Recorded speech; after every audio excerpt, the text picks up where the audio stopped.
Al oriente del Valle de México nos sorprende un bello paisaje lacustre, reminiscencia de lo que fueron aquellos pueblos que habitaron la cuenca del Valle de México en la época prehispánica. Se trata de San Pedro Tláhuac. Hagamos un breve recorrido virtual por su historia y sus sitios más relevantes. Iniciemos con el significado de su nombre. Cuitláhuac proviene de la palabra náhuatl cuitlatl, que se refiere a un alga que crecía en los bordes del lago y que los naturales recolectaban, secaban y consumían. Era considerada como una excrescencia del lago. Sin embargo, hay distintas versiones acerca de lo que significa. Cecilio Robelo menciona algunas. Lugar que tiene algas comestibles o lugar donde canta el dueño del agua. El origen de este pueblo está plasmado en la tira de la peregrinación. Los cuitlahuacas partieron también desde Aztlán. Los anales de Cuautitlán mencionan, en un año 3 conejo, que corresponde a 1222, los grandes personajes beneméritos y caballeros chichimecas llamados Cuautlotlin, Tecutli, Huitzin, Tlicuatzin, Chalchihuitzin y Chahuaquetzin, fundadores de Cuitláhuac y señores de Tizic, se repartieron por Xico, Chalco y el mismo Cuitláhuac. Así, Cuitláhuac se dividió en 4 calpulis: Tizic, Tecpancalco, Teopancalcan y Atenchicalcan. Así lo hace constar este documento, que es una copia realizada por Faustino Chimalpopoca Galicia en 1857. Cada uno cultivaba su propia tierra y realizaba una actividad en específico. El historiador Baruch Martínez nos menciona acerca de cada uno de ellos. Tizic, lugar de gente de conocimiento. Sus pobladores se dedicaban a la observación de las estrellas a través del lago, es decir, eran adivinadores, estudiosos de la medicina y el tonalpohualli, y eran considerados nahualtecuctin. Tecpancalco, lugar de las casas de administración. Aquí se asentaba el gobierno de la sociedad de Cuitláhuac, es decir, era el centro político del Altépetl. Teopancalco, donde están los recintos sagrados, era el centro religioso, estaba dedicado a la cosmogonía y al culto de sus deidades, es donde se realizaban las ceremonias sagradas. Por último, Atenchicalcan, recinto en dirección del agua. Aquí se controlaban las aguas dentro de la isla, se evitaban inundaciones y también se dotaba de agua suficiente a los otros calpulis para las actividades agrícolas. Una de las deidades principales en Cuitláhuac era Mixcoatl, serpiente de nubes. También se rendía culto a Amímitl, dardo de agua, que estaba relacionado con las actividades lacustres como la pesca, calmaba las tempestades y protegía a los pescadores. El Altépetl de Cuitláhuac fue invadido por los mexicas en 2 ocasiones. La primera fue al mando de Tlatoani Acamapixtli, cuando aún dependían de Azcapotzalco. Así quedó plasmado en el Códice Mendocino. También el Códice Azcatitlán menciona este hecho. Aquí observamos a Acamapixtli del lado izquierdo y en el extremo inferior el glifo de Cuitláhuac, mientras el resto de la escena nos muestra cómo son invadidos. La segunda ocasión fue durante el gobierno de Itzcoatl, ya en el siglo XV, cuando los mexicas eran un pueblo independiente y comenzaron a forjar su gran imperio de la mano de la Triple Alianza. En 1519, a la llegada de los españoles y en su camino hacia Tenochtitlan, pasaron por Cuitláhuac y su belleza los dejó maravillados. Después de consumada la conquista, se tuvo que reorganizar la cuestión político-administrativa de la zona. Se señaló a Cuitláhuac como cabecera y su territorio fue asignado en encomienda a Juan de Cuevas, escribano mayor de Minas.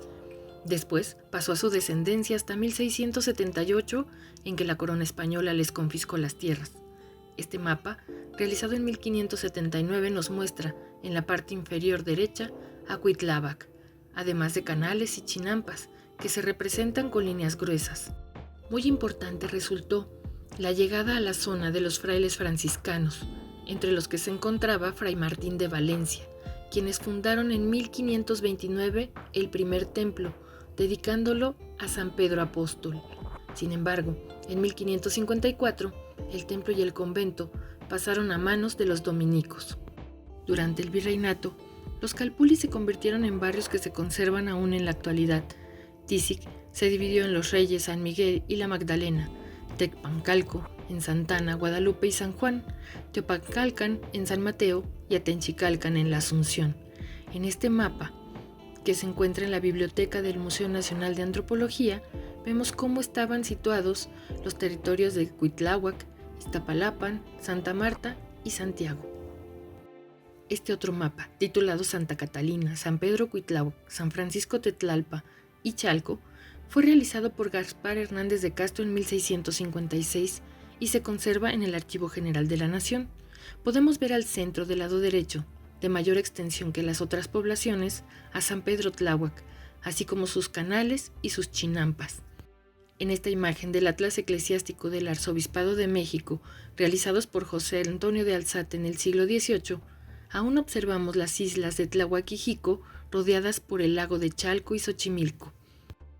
En este croquis de la Municipalidad de Tláhuac, realizado en 1788, observamos al centro el pueblo de San Pedro y un poco más arriba la Laguna de los Reyes. En este año se reedificó la calzada y el puente que comunicaba con el pueblo de Tlaltenco a la población. Los habitantes siguieron dedicándose a la pesca y a la agricultura como actividades principales. Sin embargo, a finales del siglo XIX se dieron cambios importantes en la zona. En este mapa de esa época podemos distinguir que los lagos fueron perdiendo terreno. Y es que en 1895, Porfirio Díaz otorgó el permiso al español Íñigo Noriega para desecar el lago de Chalco, el cual se adueñó de los terrenos y estableció las haciendas de San Nicolás Tolentino y la de Jico, cuya extensión abarcaba pueblos enteros desde Culhuacán hasta Chalco. En esa misma época, se trazó un camino de Chalco a Tlaltenco para construir las vías del ferrocarril que pasarían por el pueblo de Tláhuac, para comunicar las haciendas de Noriega con la Ciudad de México. Fue hasta después de la Revolución, en 1918, que una resolución presidencial restituyó las tierras a sus legítimos propietarios. Actualmente, las tierras son propiedad de Gidal. En esta imagen de 1915, Hugo Bremen nos regala una postal de la zona chinampera de Tláhuac. Fue a finales de 1928 que Tláhuac se constituyó como delegación política y a partir de 2018 cambió su denominación a alcaldía, la cual está conformada por 7 pueblos originarios y varias colonias. Ya que conocemos un poco de la historia de San Pedro Tláhuac, vayamos a hacer un recorrido por algunos de sus sitios de interés.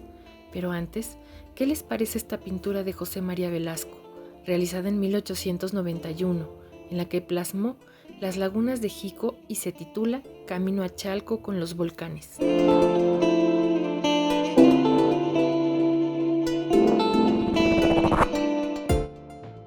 Antes de visitar el templo, un bello edificio nos da la bienvenida. Fue construido a finales del siglo XIX, durante el Porfiriato, para ser la sede del Palacio Municipal. A lo largo de su historia ha tenido distintas funciones, como oficinas delegacionales, registro civil, y en la actualidad es sede del Consejo de la Alcaldía Tláhuac. Al pasar la calle, observamos una bella fuente con el glifo de Cuitláhuac, y enseguida se abre paso la puerta de acceso al gran atrio de la parroquia de San Pedro. La construcción conserva su fisonomía, luego de algunas intervenciones en las que perdió el escudo en su remate. Aquí lo apreciamos en una fotografía a inicios del siglo XX. El atrio, hoy convertido en frondosas jardineras, resguarda 2 aros del juego de pelota, reminiscencias de su pasado prehispánico. Uno de ellos está grabado por ambos lados con lo que parece ser una representación antropomorfa de alguna deidad del agua, propia de la región. Más adelante, nos encontramos con la imponente fachada del templo, decorado con ajaracas, y del lado izquierdo una torre de planta octogonal y 3 cuerpos. Aunque el conjunto comenzó su construcción en 1529, como ya mencionamos, la iglesia actual fue construida entre los siglos XVII y XVIII. La portada es de estilo neoclásico. Se compone de 2 cuerpos. En el primero, presenta un arco de medio punto flanqueado por pilastras tableradas, que suben hasta un friso. En el segundo cuerpo, encontramos un óculo circular que descansa sobre una cornisa y está flanqueado por pilastras pareadas. El conjunto culmina con un frontón recto, en cuyo centro se aprecia una estrella. En la parte superior se observa un remate rectangular con un reloj de hechura más reciente. La fachada norte muestra características similares a la principal. Su portada Es de un solo cuerpo y el acceso muestra un arco rebajado enmarcado en piedra. En la parte posterior del templo podemos observar el ábside semicircular que al interior resguarda el altar mayor. El interior del templo es de planta basilical y se compone de 3 naves con lunetos sostenidos por gruesas columnas. Este plano, de 1790, nos muestra el proyecto para terminar la edificación del templo, el cual se debe a Ignacio de Castera, quien concluye la construcción en 1798, con aportaciones de los pueblos que en ese entonces estaban sujetos a Tláhuac. Esa edificación es la que se conserva en la actualidad. Sobre la entrada principal encontramos el coro. Los arcos de la bóveda central están decorados con rosetones enmarcados. En uno de los pilares es destacable un pequeño detalle. Aparece un pequeño grabado en piedra de origen prehispánico que representa un petate de tul entretejido, que representa un emblema de gobierno. Más adelante, una cúpula alargada de forma octogonal es sostenida por pechinas. Si caminamos por una de las naves laterales, encontraremos una ventana arqueológica que nos permite observar el nivel original del piso del templo, el cual tuvo que ser elevado a finales del siglo XIX debido a que éste sufría constantemente de inundaciones. Sobre esa misma nave encontraremos la puerta de acceso a la sacristía, en la que encontramos el emblema de San Pedro, la tiara papal y las llaves del cielo, y sobre ella la pintura más antigua que se resguarda en el lugar. Representa a la Virgen del Rosario. Fue elaborada probablemente entre 1570 y 1610 y es atribuida a Andrés de Concha. Por fin llegamos al retablo principal, el cual es de estilo churrigueresco y fue elaborado en el siglo XVIII. Es de madera bañado en color dorado con un fondo rojo. Destaca el uso de columnas estípites para delimitar sus 3 calles. Al centro del retablo encontramos una hornacina donde se ubica la escultura de San Pedro y sobre esta la escultura de Santa Ana. En los laterales encontramos esculturas de San José y de San Joaquín, óleos de Santa Bárbara, Santa Gertrudis y el remate presenta formas mixtilíneas con una pintura de la Santísima Trinidad al centro y San Juan Nepomuceno y San Felipe a los lados. En esta fotografía, tomada por Casasola, observamos cuál era el aspecto del retablo en 1931 y podemos darnos cuenta que ha sufrido algunos cambios, sobre todo en el nicho central. Ahora nos ubicamos en el claustro, que es la parte más antigua que se conserva del convento. Fue construido aproximadamente en 1570 y consta de 2 niveles. Está conformado por arcos de medio punto sostenidos por columnas de estilo dórico de piedra de recinto. En esta fotografía, que resguarda la fototeca de Lina, podemos observar cómo lucía en la primera mitad del siglo XX. Ya comentamos que la zona sufría de inundaciones constantes, y fue en 1882 cuando ocurrió una en donde el convento y el templo estuvieron bajo el agua por 2 años, por lo que tuvo que elevarse el nivel del suelo. Afortunadamente, en 1965, el párroco Antonio Valdés convenció a la comunidad de rescatarlo. Ahora, en sus corredores, podemos observar el techo de viguería característico de las construcciones del siglo XVI. En el segundo nivel, donde seguramente se encontraban las celdas de los frailes, encontramos el mismo estilo de columnas con arcos rebajados y protegidos por un antepecho. En otro patio, encontramos los restos de un claustro dominico. Se aprecia una portada superior con columnas pareadas que sostiene un friso ornamentado con relieves. En la parte externa del convento destaca el friso superior, con relieves de la estrella de 8 picos, las llaves de San Pedro y la flor de lis. Aquí los observamos con mayor detalle. Ahora vayamos a nuestro siguiente sitio de nuestra visita.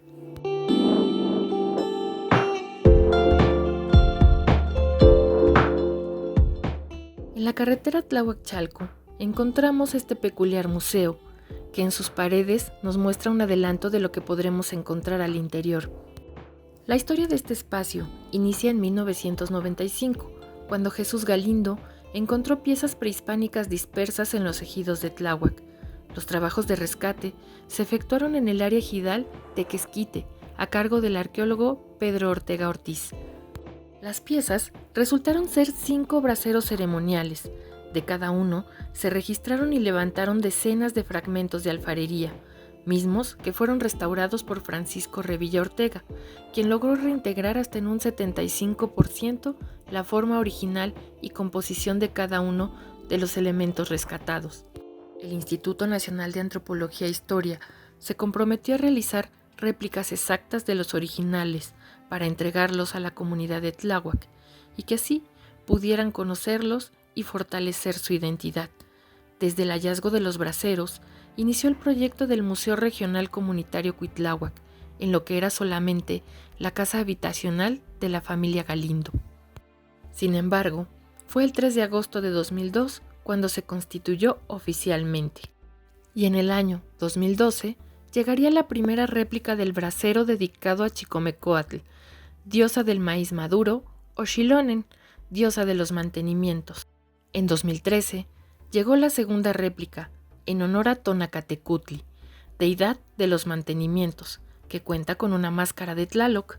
El tercer brasero en llegar, en 2015, corresponde a la deidad Centeocíhuatl, Nuestra Señora del Maíz Tierno. Y por último, en 2018, el museo recibió la réplica del brasero dedicado a Tlaloc, dios de la lluvia. Como puede verse, todos tienen relación con la fertilidad y la agricultura. Los braseros originales se encuentran exhibidos en la Sala Mexica del Museo Nacional de Antropología, aunque en algunas ocasiones salen exposiciones itinerantes. De regreso al Museo Comunitario Cuitláhuac, mencionaremos que está conformado por 3 salas, en donde también podemos observar esculturas como esta en piedra volcánica que representa un macehual, así como algunas figuras de cartonería o piezas encontradas por los pobladores de la zona, como estas vasijas que representan algunas deidades, además de utensilios domésticos utilizados en las cocinas prehispánicas. También algunos ejemplos de alfarería en las que se pueden apreciar las distintas técnicas decorativas, así como instrumentos para la caza y la pesca, como puntas de lanza y flechas. Uno de los objetivos primordiales del museo es difundir y rescatar las tradiciones y saberes ancestrales, por lo que también podemos encontrar un temazcal. En el museo se realizan también cursos y talleres que tienen que ver con estas actividades. Vayamos ahora al último punto de nuestro recorrido.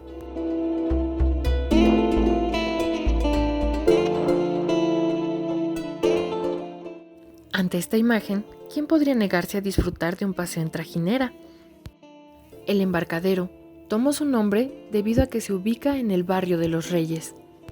En el recorrido por sus canales, rodeados de ahuejotes, podemos encontrar distintos tipos de aves, desde garzas, patos hasta pelícanos.